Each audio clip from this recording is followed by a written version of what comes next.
부활과 영생은 하나님께서 다스리시는 나라에서 아주 중요한 과정입니다. 부활에 하나님의 권능이 나타납니다. 이 부활에 대해서 잘 알아야 하나님의 영원한 나라를 알 수가 있습니다.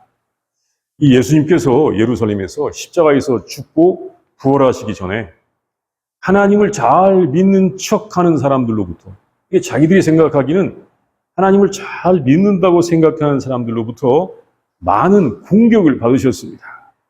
그 지역의 지배층인 사람들이 분파별로 차례차례 와서 공격하는 중에 이번에는 이 사두개파에 속한 사람들이 와서 예수님을 공격하였습니다. 사두개파는 이 대제사장을 비롯한 성전에 중요한 권력을 쥐고 있는 이 현실적인 사람들이었는데, 그들은 하나님을 믿는다고 하면서도 이 성경 중에서 맨 앞에 모세 오경, 창세기, 출애굽기, 레위기, 민수기, 신명기, 이 모세 오경만 믿는다고 하면서 죽은 사람의 부활을 믿지를 않았습니다. 이 사두개파 사람들이 예수님께 와서 예수님께 황당한 질문을 하였습니다. 먼저 선생님이여 이렇게 불렀습니다. 어느 정도 예의는 갖추면서 시작을 했습니다. 그 질문의 내용이 본문 28절에서 33절에 나오는데, 이게 모세가 우리에게 써주기를 만일 어떤 사람의 형이 아내를 두고 자식이 없이 죽으면 그 동생이 그 아내를 취하여 형을 위한 상속자로 세울지라 하였나이다. 자, 그런데 7형제가 있었는데 큰아들이 그 아내를 취하였다가 자식이 없이 죽고, 그 둘째와 셋째가 그를 취하였다가 죽고, 7이 다 그와 같이 자식이 없이 죽고 그 후에 여자도 죽었습니다. 7이 다 그를 아내로 취하였으니 부활 때 누가 그 중에 아내가 되겠습니까? 그 중에 누가 그의 아내가 되겠습니까? 그 중에 누구의 아내가 되겠습니까? 이 질문입니다. 그 중에 누구의 아내가 되겠습니까? 이런 질문이었습니다. 참 억지로 만든 황당한 질문인 것입니다. 그때 예수님께서는 아주 중요한 교훈을 주셨습니다. 그 말씀을 보겠습니다. 첫째, 사두개인들은 예수님의 부활의 약속을 부정하려고 하였습니다. 그들은 하나님의 능력과 성경의 참된 내용을 모르고 있었고 믿음이 없이 권세만 누리는 사람들이었습니다. 사두개인들이 예수님께서 부활하실 것을 말씀하시는 것을 잘 알고 있는 것 같습니다. 예수님을 믿지는 않지만 예수님에 대한 정보는 많이 가지고 있는 것 같습니다. 사두개인들이. 예수님께서는 자신이 부활하실 것을 예언하셨습니다. 우리가 그것을 누가복음 9장 22절 또는 마태복음 17장 9절에서도 또 누가복음 18장 33절에서도 예수님께서 많은 고난을 받고 다시 살아나리라 라고 예언하신 말씀을 볼 수가 있습니다. 그리고 예수님은 이미 죽은 자가 부활할 것이라는 것을 가르쳐 주셨습니다. 이 말씀은 굉장히 중요하기 때문에 우리 한번 찾아보도록 하겠습니다. 요한복음 5장 28절 말씀입니다. 누가복음 다음에 요한복음이 있죠. 우리 같이 읽겠습니다. 시작. 이를 놀랍게 여기지 말라. 무덤 속에 있는 자가 다 그의 음성을 들을 때가 오나니 선한 일을 행한 자는 생명의 부활로, 악한 일을 행한 자는 심판의 부활로 나오리라. 예수님께서 직접 이렇게 사람들에게 이 부활에 대하여 알려주셨습니다. 이 요한복음에 부활에 관한 말씀이 많이 나오는데 또 예수님은 자신이 부활인 것을 선언하셨습니다. 이 요한복음 11장 25절 말씀을 보면 예수께서 이르시되 나는 부활이요 생명이니 나를 믿는 자는 죽어도 살겠고, 이게 이제 나사로의 무덤에 가셨을 때 하셨던 말씀인데 예수님께서 자신을 부활이라고 생명이라고 이렇게 알려주셨습니다. 이렇게 예수님께서 부활을 가르치시는 것을 알고 이 부활을 믿지 않던 사두개인들이 예수님의 교훈은 잘못된 것이야 라고 이렇게 공격하고 싶었던 것입니다. 예수님께서 가르쳐 주신 부활이 없기 때문에 그 교훈은 모두가 다 잘못이라고 공격하면서 예수님을 지지하는 그 백성들과 예수님을 분리시켜서 예수님을 체포하고 싶었던 것입니다. 그래서 이 사두개인들은 모세의 교훈 중에 있는 살아있는 아우가 죽은 형을 대신하여 아들을 낳도록 하는 이 결혼 제도, 이것을 보통 계대 결혼이라고 합니다. 우리 말로는 계대 결혼이라고 하고 영어로는 뭐 리버레이트 메리지라고 하는데, 리버레이트 메리지, 이런 제도가 있었습니다. 그 계대 결혼 제도를 가지고 부활이 없다는 것을 주장하기 위하여 한 극단적인 상황으로서 이야기를 만들었습니다. 이 이야기를 보면 한 비극적인 가정의 모습을 볼 수가 있습니다. 막 형제들이 다 죽잖아요. 그리고 7번이나 결혼하였지만 자식을 낳지 못하는 한 여자를 또 볼 수가 있습니다. 아주 극단적인 경우입니다. 일찍이 모세가 이 제도를 주었습니다. 이 제도를 준 것을 우리는 신명기 25장 5절에서 10절 말씀에서 볼 수가 있어요. 신명기 25장에 나오는데 굳이 찾지 않고 제가 신명기 25장 5절과 6절 말씀을 읽겠습니다. 형제들이 함께 사는데 그중 하나가 죽고 아들이 없거든 그 죽은 자의 아내는 나가서 타인에게 시집가지 말 것이요. 그의 남편의 형제가 그에게로 들어가서 그를 맞이하여 아내로 삼아 그의 남편의 형제된 의무를 그에게 다 행할 것이요. 그 여인이 낳은 첫 아들이 그 죽은 형제의 이름을 잊게 하여 그 이름이 이스라엘 중에서 끊어지지 않게 할 것이니라. 이게 지금 모세를 통하여 주셨던 그 제도의 내용입니다. 근데 이것은 고대 중동 지역에서 시행되는 제도였습니다. 형이 죽으면 동생이 형수를 취하여서 대신 아들을 낳게 해준다. 왜냐하면 당시에는 여자에게 남편과 아들이 아주 중요한 존재였기 때문입니다. 사회복지가 없는 상태에서 남편과 아들이 없이 여자가 살아가는 건 너무 어려웠기 때문에 이런 제도가 있었던 것입니다. 이것을 통하여 연약한 사람도 보호가 되었다고 할 수가 있습니다. 그런데 이것은 일찍부터 실행되었는데 우리가 창세기에서도, 신명기보다 훨씬 앞에 있는 창세기에서도 볼 수가 있습니다. 창세기 38장에 처음에 보면 야곱의 아들 네 번째 아들이죠. 유다가 그 며느리 다말을 위하여 이 계대 결혼 제도를 실행하고 있는 것을 볼 수가 있습니다. 아들 둘이 죽었거든요. 그러니까 셋째 낳기까지 기다려라. 이렇게 며느리에게 말하는 것을 볼 수가 있습니다. 이미 그런 제도가 실행되고 있었고 또 하나님께서는 모세를 통해서 이것을 유대민족에게 계속 허용하고 있었던 것입니다. 또한 이 제도는 룻기를 보아도, 구약성경의 룻기를 보아도 룻의 두 아들들이 죽은 후에 이 이야기가 나옵니다. 이런 제도가 있었습니다. 그런데 오늘날에는 채택하지 않는 제도이죠. 이 제도를 실행한 목적은 복지요 또는 이 재산을 그 가문에서 지키는 그런 의미가 있었는데 오늘날 사람들은 행복을 더 소중하게 여기면서 어떻게 내가 원하지 않는 결혼을 할 수 있을까 해가지고 오늘날의 정서로 보면 오늘날의 정서로서는 받아들이기 쉽지가 않은 제도입니다. 그래서 이 질문 자체가 이해가 되지 않습니다. 그래도 부활을 믿지 않은 사두개인들이 부활을 믿는 바리새인들과 이 문제로 계속 논쟁을 하고 이 문제를 가지고 가서 바리새인 랍비들에게 이렇게 질문을 했답니다. 그러면 바리새인 랍비들도 대답을 해주었는데 그 사람들은 뭐라고 대답했냐면 첫 번째 결혼한 사람이 아내가 된다고 바리새인 랍비들은 그렇게 대답을 했는데 사두개인들은 이것을 전혀 인정하지 않고 이에 대하여 많은 비방과 조롱을 했다고 합니다. 그런 배경이 있다고 합니다.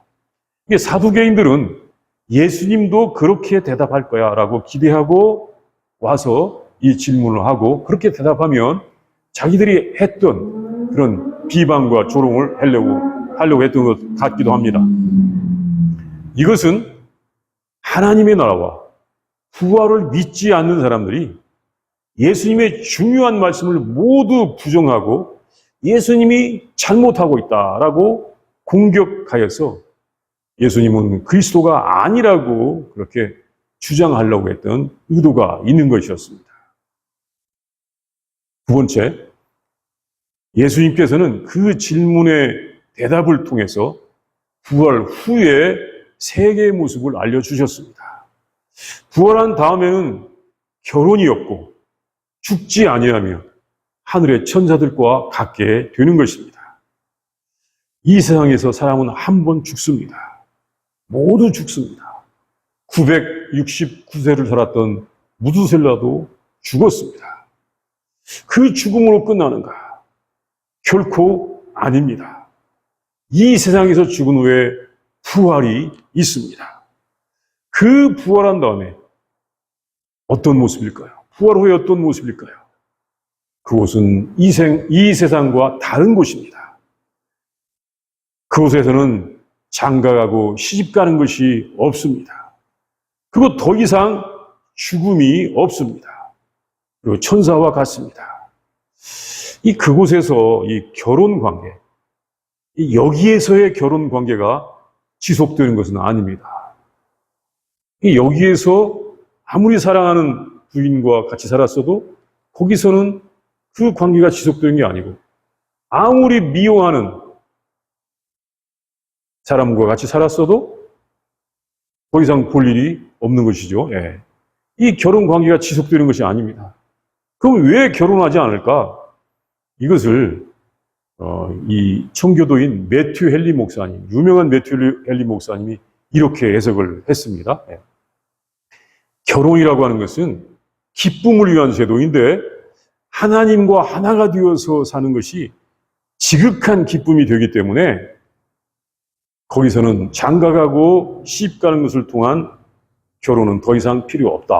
이게 유명한 매튜 헨리 목사님의 그런 해석입니다. 결혼은 기쁨을 위한 제도인데 하나님과 하나가 돼.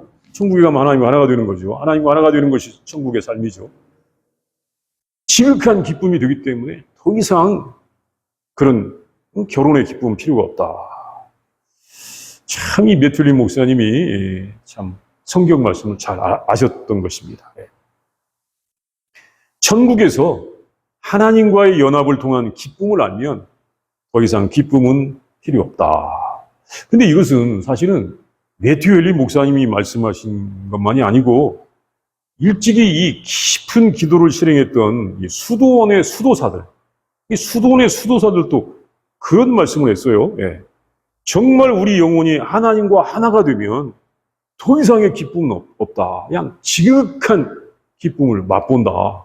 이렇게 수도사들도 이 땅에서 그것을 경험했노라고 이야기했습니다. 그 말을 컨템플레이션이라고 하기도 하는데 이 말을 들으면 굉장히 혼란스러워하는 분들이 있기도 합니다. 예. 일단 하나님과 하나가 되면 지극한 기쁨을 누린다. 천국은 그런 기쁨이 있는 곳입니다. 그리고 그곳은 더 이상 죽지 않습니다. 영원히 사는 것입니다. 영원히 삽니다. 시간이 없는 곳에서 사는 것입니다. 결혼해서 아이를 낳을 필요가 없는 것입니다. 어떻게 생각하면 왜 결혼하지 않는가? 아이를 낳을 필요가 없기 때문에 결혼하지 않기도 한다고 할 수 있습니다. 이 땅에서 옮겨간 영혼들이 거기서 영원히 사는 것입니다. 그리고 천사와 같다고 했는데 이 사두개인들이 천사의 존재를 믿지 않았기 때문에 사두개인들은 천사의 존재를 믿지 않았다는 것입니다. 그래서 이 천사의 존재를 부정했기 때문에 일부러 예수님께서 천사를 말씀하신 것 같다고도 합니다. 우리가 부활 이후에는 천사들처럼 행동을 하는 것입니다. 천사들은 시간과 공간을 초월하는 능력을 가지고 있습니다. 이 시간과 공간을 초월한다는 것은 대단한 능력입니다. 과거, 현재, 미래를 다 아는 것입니다. 우리가 5분 후의 일만 알아도 세계를 지배할 수 있다고 어떤 사람이 말했다고 하는데, 과거, 현재, 미래를 다 안다. 대단한 것이죠. 예. 여기서 우리가 가지지 못한 탁월한 능력을 가지고 있는 것입니다. 또한 천사들은 하나님의 뜻에 절대적으로 순종합니다. 이 부활 후에, 우리가 부활 후에 있을 곳은 이 세상과는 많이 다른 곳입니다. 죽음이 없는 곳, 지극한 기쁨이 있는 곳, 영원한 기쁨이 있는 곳, 우리가 현재는 가지지 못한 탁월한 지혜와 지식을 가지고 있는 곳, 그런 곳입니다. 그런데 또한 그 반대의 모습도 있습니다. 지극한 기쁨이 아니라 영원한 고통이 있는 것도 있습니다. 그곳에는 끝이 없습니다. 끝이 없어요. 분명히 여기와는 많이 다릅니다. 우리 예수님께서 영원한 고통은 말씀하지 않으셨는데 그런 것도 분명히 있습니다. 여기와는 많이 다릅니다. 근데 옛날에 어떤 사람들은 이것을 모르고 죽음 후의 세상도 이 땅에서의 세상과 같다고 생각한 것 같습니다. 이 이집트의 피라미드나 고대 중국의 황제들의 무덤에 공통점이 있는데 그것은 왕이 죽을 때 그 신하들도 함께 매장했다는 것입니다. 함께 묻었다는 것입니다. 저 세상에서도 왕과 신하의 관계를 유지하고 살아라는 것입니다. 아니, 왕과 신하의 관계로 계속 같이 산다고 생각했던 것입니다. 예수님께서는 그것이 아니다고 말씀하십니다. 부활 후에는 다른 관계가 되는 것입니다. 이 세상에서의 관계는 끝나는 것입니다. 이 세상에서 주인과 종이었다고 할지라도 계속 그렇게 되는 것은 아닙니다. 또 가족 관계도 달라지는 것입니다. 이 부활과 관련하여 그 모습을 전해주는 말씀을 우리는 고린도전서 15장 42절에서 45절 말씀에서 볼 수가 있습니다. 고린도전서 15장 42절에서 45절 말씀 우리 같이 한번 읽어보겠습니다. 42절부터 45절 말씀 우리 같이 읽겠습니다. 시작. 죽은 자의 부활도 그와 같으니 썩을 것으로 심고 썩지 아니할 것으로 다시 살아나며 욕된 것으로 심고 영광스러운 것으로 다시 살아나며 약한 것으로 심고 강한 것으로 다시 살아나며 육의 몸으로 심고 신령한 몸으로 다시 살아나나니 육의 몸이 있은즉 또 영의 몸도 있느니라. 아멘. 여기 44절 말씀에 보면 육의 몸으로 심고 신령한 몸으로 다시 살아나나니, 여기서 우리가 사는 모습을 이 육의 몸이라고 합니다. 육의 몸. 근데 이 부활 후의 모습은 신령한 몸, 영적인 몸입니다. 우리는 천국에서 영적인 몸, 신령한 몸으로 살게 되는 것입니다. 그런데 사두개인들은 이것을 몰랐던 것입니다. 그래서 그 사람들은 그 계대 결혼이라고 하는 제도를 가지고 와서 부활과 천국이 없다고 생각하고 하나님의 나라를 부정하려고 했던 것입니다. 당시에 권력은 가지고 있었지만 무지해서 그 백성들을 제대로 하나님의 나라로 인도할 수 없었던 사두개인들의 모습을 볼 수가 있는 것입니다. 셋째, 하나님은 죽은 자의 하나님이 아니시고 살아있는 자의 하나님이십니다. 하나님은 영원한 생명의 하나님이십니다.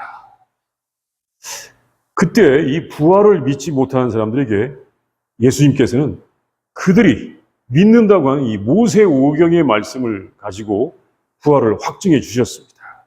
그것은 하나님께서 이 모세를 부르실 때 있었던 말씀입니다.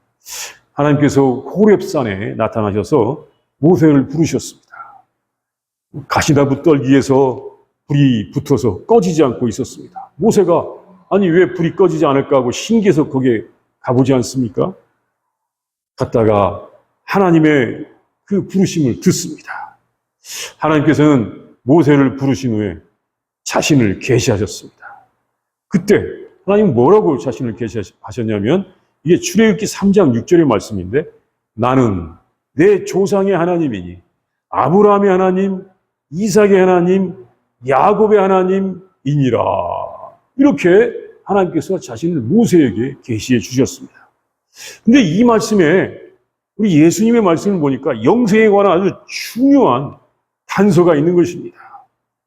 이때 하나님께서는 자신을 가리켜서 나는 아브라함의 하나님, 이삭의 하나님, 야곱의 하나님이었다 라고 과거형으로 말씀하시지 않고 현재형을 써서 말씀하신 것입니다. 정말 예수님 말씀을 안 들었으면 우리가 이거 모를 뻔했어요. 나는 내 조상의 하나님이니 아브라함의 하나님, 이삭의 하나님, 야곱의 하나님이니라. 이게 부활과 영생에 관한 아주 중요한 단서가 되는 말씀이라는 것입니다. 우리 하나님께서 현재형으로 말씀하신 것. 아브라함과 이삭과 야곱은 히브리 백성의 조상들이었는데 이 땅에서는 모세 이전에 이미 400년 전에 죽은 사람들이었습니다. 이미 죽었다고 생각하는 사람들이었습니다. 그러니까 만약에 제 이름을 부를 때도 제가 살아있을 때는 김상목이지만 죽은 다음에는 김상목이라고 부르면 이게 살아있다는 것이 되는 것입니다. 이게 뭐라고 불러야 되겠습니까? 죽은 다음에는 그 앞에다가 한국말로 하면 그렇죠. 이게 하는 거고 또 영어로 하면 late 이렇게 하는 게 되겠죠. 이게 굉장히 중요한 것 같아요. 그러니까 나는 죽은 아브라함의 하나님, 죽은 야곱의 하나님, 죽은 이삭의 하나님이다. 하나님이 그렇게 말씀하신 것이 아니라 나는 아브라함의 하나님이요, 이삭의 하나님이요, 야곱의 하나님이라. 이게 이 부활과 영생의 중요한 단서가 되는 것입니다. 지금 그 사람들이 살아있다는 것입니다. 모세가 생각할 때는 이미 죽었다고 생각하는 사람들이었습니다. 그런데 하나님께서는 현재도 그들의 하나님이 되시는 것을 말씀하시는 것입니다. 그들이 현재도 어딘가에는 살아있다고 하는 말씀인 것입니다. 그들이 죽어서 끝난 것이 아니었습니다. 그래서 구약 성경에서는 그들의 죽음을 죽었다고 표현하기보다는 조상들에게 돌아갔다라고 합니다. 구약 성경에 조상들에게 돌아갔다 이렇게 나와 있어요. 그 한번 찾아볼까요? 창세기 25장 8절에 나오고 창세기 35장 29절에 나오는데 창세기 25장 8절 말씀을 찾아보겠습니다. 시작. 그의 나이가 높고 늙어서 기운이 다하여 죽어 자기 열조에게로 돌아가매. 자기 열조에게로 돌아갔다. 이게 조상들에게로 돌아갔다. 이게 아브라함의 경우고 또 35장 29절에도 또 열조에게로 돌아갔다는 말씀이 또 있어요. 그들은 돌아가서 어딘가에 함께 모인다는 것입니다. 이게 우리 어르신들도 그렇게 말했어요. 돌아가셨다. 돌아가셨어요. 네. 어디로 가셨어요? 네. 어딘가에 함께 모인다는 그런 말입니다. 이게 우리가 아직 가보지 않은 곳에 먼저 간 이 조상들이 함께 모여 있는 것을 말하는 것입니다. 하나님께서는 그들이 살아있음을 지금 말씀하셨습니다. 그들이 살아있다는 것입니다. 그걸 말씀하셨습니다. 그들은 항상 하나님 앞에 살아있는 것입니다. 그러니까 하나님은 여기 있는 우리들도 보시지만 여기 계시지 않은 우리 조상들 그분들도 보신다는 것이죠. 네. 살아있습니다. 그분들이 살아있는 걸 보시는 것입니다. 우리들이 이 세상에서 죽더라도 그것으로 끝나는 것이 아니라 다시 옮겨가서 거기 모여 있는 것입니다. 근데 이것은 임사체험, 이 천국이나 지옥을 갔다 왔다고 말하는 사람들 통해서도 전해지지 않습니까? 사고를 당해서 죽었었는데 다시 돌아와서 말하기를 누구를 보고 왔다고. 그래요. 온 사람들 다 말하기를 나 누구를 보고 왔어. 그렇게 다 말합니다. 우리 아버지를 보고 왔어. 어머니를 보고 왔어. 심지어 먼저 간 누나를 보고 왔어. 그렇게 말하기도 합니다. 아주 아무것도 모르던 꼬마도 그런 말을 전해주기도 하였습니다. 누구를 보고 왔다. 이게 지금 어디에 다 모여 있는 거예요. 예. 사람들은 죽어도 분명히 어딘가에 모인다는 것입니다. 그들을 하나님께서 우리를 보시듯이 하나님께서 그들도 보시는 것입니다. 예수님께서는 이것을 여러 차례 말씀하셨습니다. 거지 나사로가 간 곳도 있고 매일 자색 옷을 입고 잔치를 벌이던 부자가 간 곳도 있습니다. 어디 간 곳이 있습니다. 또 우리가 아까 읽었던 요한복음 5장에 있는 말씀처럼 생명의 부활도 있고 심판의 부활도 있다고 하셨습니다. 이 생명의 부활과 심판의 부활은 큰 차이가 있습니다. 예수님을 믿고 선을 행하는 사람은 생명을 얻고 생명의 부활로 나오고, 예수님을 모르고 악을 행하는 자는 심판의 부활로 나오는 것입니다. 그리고 하나님은 살아있는 사람들의 하나님이십니다. 하나님 앞에서는 모든 사람들이 살아있는 것입니다. 사실 우리 믿음 가운데서만 모든 사람들이 살아있다라고 생각하는 줄 알았더니 요즘 물리학자들 가운데는 죽음은 없다라고 하면서 또 그렇게 이야기하는 사람도 있더라고요. 예. 그런데 조금 관점은 다르더라고요. 다른데 우리는 우리의 영혼이 산다고 하는데 그 사람들은 좀 다른 것이 산다고 하면서 죽음은 없다고 하는 것을 보기도 했습니다. 어쨌든 간에 오늘날 우리는 죽음이 끝이 아니다, 계속 산다라고 하는 것이 물리학자들까지도 주장하고 있습니다. 참, 그래서 우리는 어떻게 해야 되냐. 어차피 죽음이 끝이 아닌데 죽은 자의 무덤을 잘 꾸미기보다는 살아있는 사람들을 서로 사랑하면서 잘 살아야 하는 것입니다. 예수님께서는 부활이 없다고 하는 이 사두개인들의 이 질문을 통해서 부활과 영생은 분명히 있는 것과 부활 후에는 이 땅에서와는 다른 관계로 산다는 것을 알려주셨습니다. 더 이상 귀족과 노예, 남편과 아내와 같은 관계는 없는 것입니다. 이 당시에 안다고 생각하는 사람들이 가지고 있었던 그 믿음과 지식이 잘못된 것과 예수님은 제대로 된 것을 알려주셨습니다. 이 자기들이 하나님을 잘 믿는다고 생각하면서 세속적인 삶을 살고 예수님을 공격하던 사람들은 예수님께 배워서 바른 믿음을 가져야 했던 것입니다. 하나님에게는 모든 사람들이 살아 있습니다. 모든 사람이 살아 있습니다. 영원하신 하나님에게는 모든 사람들이 살아 있습니다.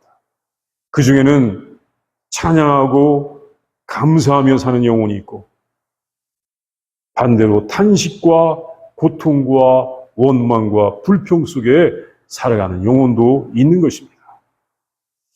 이 모든 사람을 살리시고 영생을 주시는 하나님을 우리는 예수님을 통해서 만나고 그 하나님의 영생에 참여하는 우리 모두가 다 되어야 하겠습니다. 이 시간 우리와 함께 기도합니다. 먼저 묵상합니다.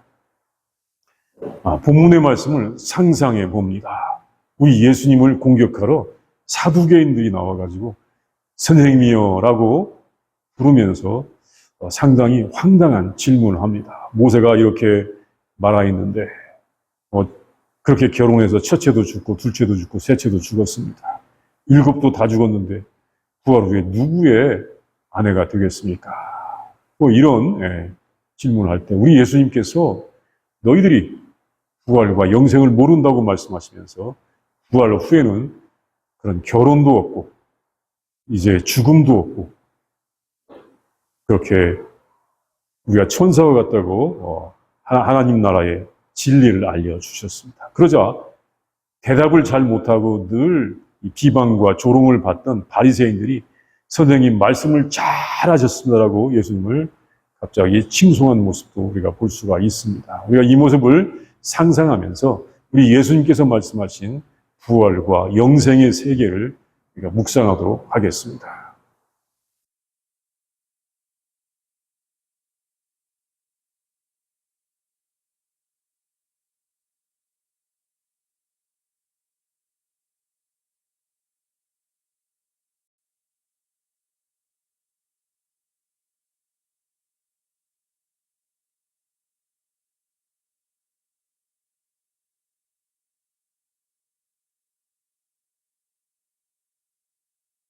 하나님 감사합니다. 예수님을 통하여 하나님의 영원하심을 알게 하여 주시니 감사합니다.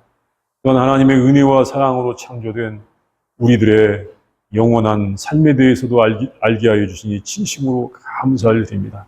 하나님, 우리를 불쌍히 여기시고 긍휼을 베풀어 주시옵소서. 우리에게 하나님의 나라를 주시고 하나님의 의를 허락하여 주셔서 우리가 다 생명의 부활로 나오게 하여 주시옵시고 하나님의 나라에서 하나님을 찬양하고 감사하는 복된 영원한 삶을 이어가게 하여 주시옵소서. 하나님, 우리를 불쌍히 여기시고 긍휼을 베풀어 주시되 우리 예수님의 사랑, 하나님의 은혜를 알지 못하고 멸망할까 하는 사람들이 많이 있습니다. 아버지, 그들을 우리가 하나님의 사랑 가운데 인도할 수 있도록 은혜를 베푸시고 진리와 능력의 말씀을 잘 전하게 하여 주시옵소서. 우리를 불쌍히 여기시고 긍휼 베푸시고 인도하여 주시옵소서. 예수님의 이름으로 기도합니다. 아멘.